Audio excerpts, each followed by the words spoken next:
আসসালামু আলাইকুম। আপনারা কেমন আছেন? আশা করি যে যেখানে আছেন খুব ভালো আছেন। আলহামদুলিল্লাহ, আল্লাহর অশেষ দয়ায় আপনাদের দোয়া ও ভালোবাসায় আমি আমার পরিবার নিয়ে খুব ভালো আছি। তো শুক্রবার মানেই একটু স্পেশাল খাবার-দাবার। আর আমার মেয়েদের খুব পছন্দ।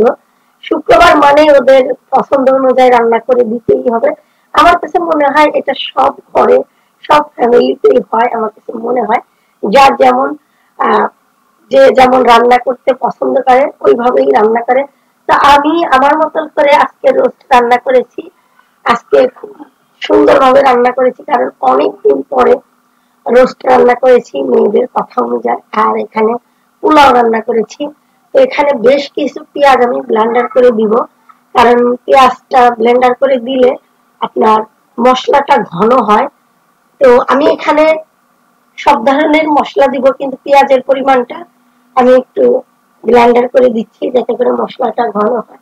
আমি বেশিরভাগ তাড়াহুড়া করে যখন রান্না করি তখন কিন্তু আহ, এইভাবে ওইভাবে দিতে পারি না। তো আজকে যত সময় আছে ভাবলাম একটু সুন্দরভাবে সবকিছু দিয়ে একদমই সিম্পল ভাবে রান্নাটা করি। তো এখানে আমি কিন্তু 1 কেজি পোলাও রান্না করব না কারণ পোলাও অত বেশি খাওয়া হবে না। আমি এখানে 3 পট দিয়েছি, মানে 3 পোয়া এরকমেরই। তো এখানে টক দইটাও কিন্তু একটু ব্লেন্ডার করে নিব তাহলে কিন্তু খুব সুন্দর হয়, একদম একটা ক্রিম ক্রিম মনে হয়। তো আপনারা তো দেখেই বুঝতে পারবেন আমি যখন রান্না করব দেখিয়ে দিব যে কতটা সুন্দর হয়। আর টক দইটা ব্লেন্ডার করে নিলে তো যেহেতু রোস্ট রান্না করব তেলের পরিমাণ একটু বেশি দিব। আর মুরগিটা কিন্তু আমি ছোট করে পিস করে নিয়েছি, অত ছোটও না। তো এই 2 পিস হচ্ছে আমার ছোট মেয়ের জন্য, ও তো ঝাল ছাড়া খায়।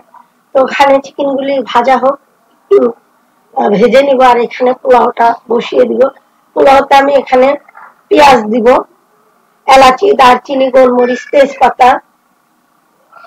তো আমি কিন্তু পেঁয়াজটা অত বেশি ভাজবো না তাহলে কিন্তু আমার পোলাওটা একটু লালচে হয়ে যাবে। আমি চাচ্ছি একদমই ধবধবা সাদার মতন পোলাওটা রান্না করব। তো এই জন্য আমি অত ভালো করে পেঁয়াজটা ভাজি নাই।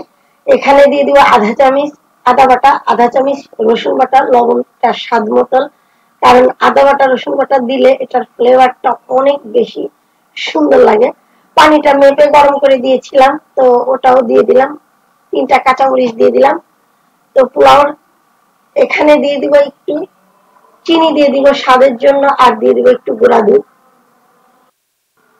তো ওখানে তো সবকিছু দিয়ে দিলাম, পোলাওটা হতে থাক। আর এখানে চিকেনটা উঠিয়ে নিব। তো এখানে আমি চিকেনটা ভাজা হয়ে গেছে, তেলের ভিতরেই কিন্তু আমি রান্না করব। তো এই কারণে কিন্তু আমি একটু তেলের পরিমাণ একটু বেশি দিয়েছিলাম। আর এখানে পেঁয়াজ দিয়ে দিব, পেঁয়াজটা খুব ভালো করে ভেজে নিব।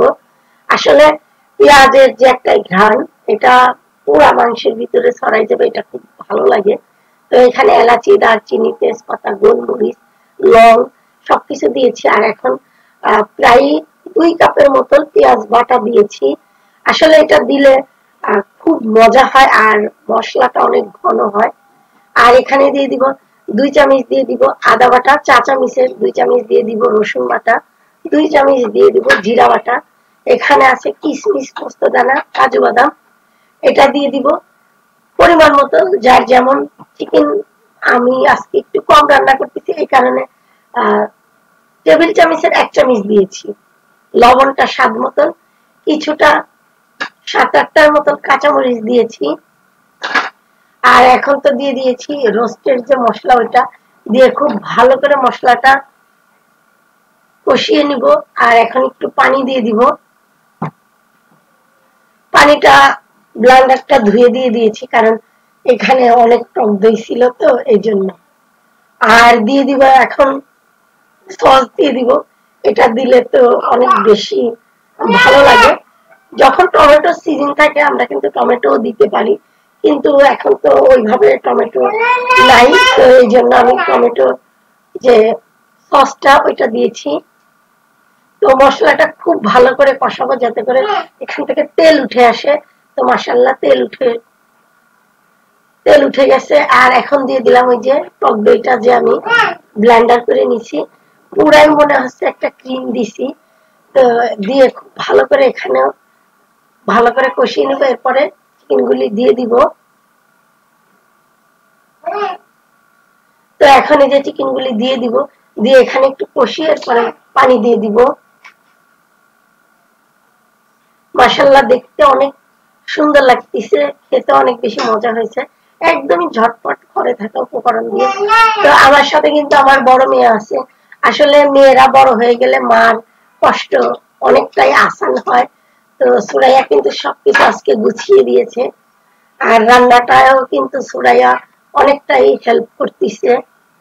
তো এখানে তো সবকিছু দিয়ে দিয়েছি, এখন দিয়ে দিব হচ্ছে গুঁড়া দুধটা একটু পানি দিয়ে লিকুইড করে দিয়েছি, আর একটু আমি আধা চামচেরও কম একটু চিনি দিয়েছি, এতে করে সবকিছু টেস্টটা ঠিকঠাক মতো থাকার জন্য দিয়ে দিয়েছি। তো এখানে আর তেমন কিছু দেওয়ার নাই। এখন খুব সুন্দরভাবে ফুটে উঠলে রান্নাটা কমপ্লিট হয়ে গেলে একটু ঘি দিয়ে নামিয়ে ফেলবো। চাইলে আপনারা এখানে গোলাপ জল দিতে পারেন, তো আমার কাছে নাই, আর আমি এগুলি এইসব সেন্ট তেমন ব্যবহার করি না। তো মাশাআল্লাহ দেখিয়ে দিলাম, আমি আরো কিছুক্ষণ রান্না করব।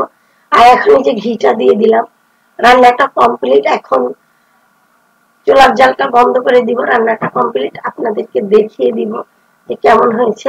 যত শুক্রবার সবাই নামাজ পড়ে আসার পরেই কিন্তু খাচ্ছি আমরা। তো পোলাওটা অনেক সুন্দর ঝরঝরা হয়েছে, খুবই সুন্দর হয়েছে, দেখতেই তো পারলেন। তো মেয়ে এখন খাচ্ছে, বড় মেয়ে, আর আমি আপনাদের থেকে বিদায় নিব। সবাই ভালো থাকবেন, সুস্থ থাকবেন। আজকের মতো এখানেই, আল্লাহ হাফেজ।